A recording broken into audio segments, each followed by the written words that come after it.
The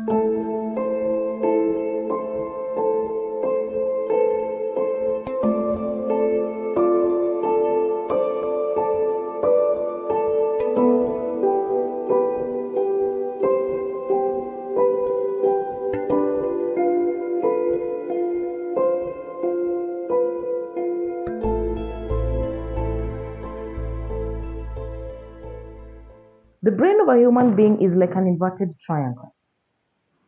At the brainstem, which is the very first space, is where every emotion is stored. Remembered or unremembered, that is where they are stored.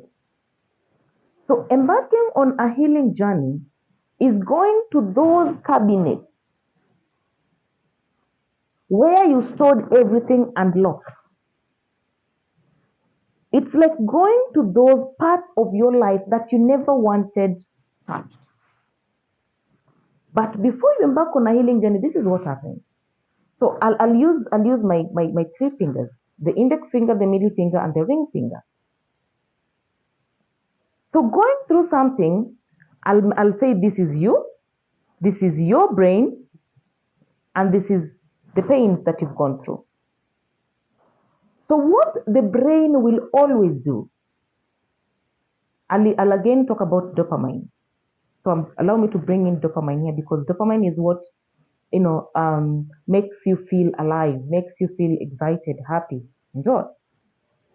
Now, this is you, this is your brain, and this is your experiences. And experiences, I call them experiences because they could vary from as small as just a small experience, and to even that very huge kind of a traumatic experience. Again, trauma, or rather the word trauma, is defined as personal experience. What could be traumatic to you might not be traumatic to me. Now, what the brain will always do, the brain will always find a way to protect you. So the brain will always come in the middle. When you're stressed, and instead of your body or of you trying to face the exact root cause of that stress, the brain comes in the middle and tells you, you know what, let's do some Netflix. Dopamine shot.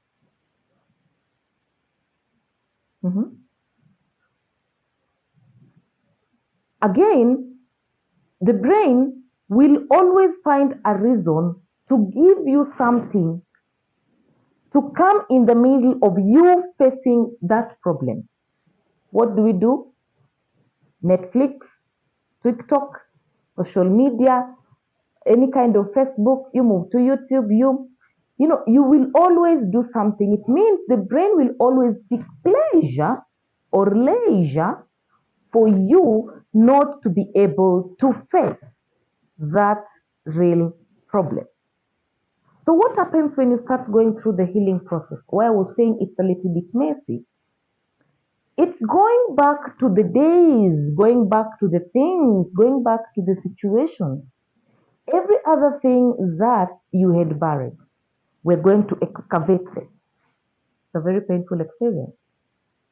Excavation is never a very nice experience, because you're going to excavate something that you'd buried. Imagine you had buried someone 40 years ago, 30 years ago, and then you're now going to be forced to excavate that person. The pain becomes very fresh. And one thing with the mind has no past or future. The mind has now. So you're going to be reminded of now, of then. So you're going to feel exactly how you feel then, now of then. That is what makes the healing process a little bit nasty, because it is the now of then that you're experiencing today.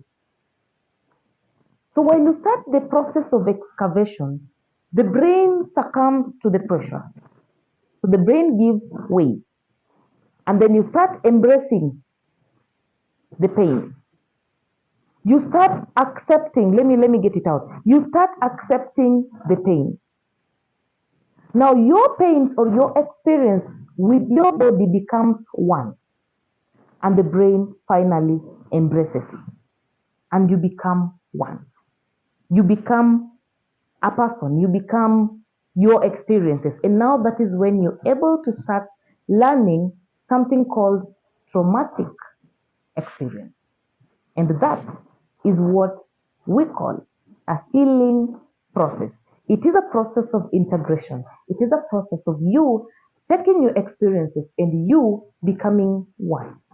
Very nasty, but at the end of it, traumatic wisdom is one thing that is underrated. See you in the next episode.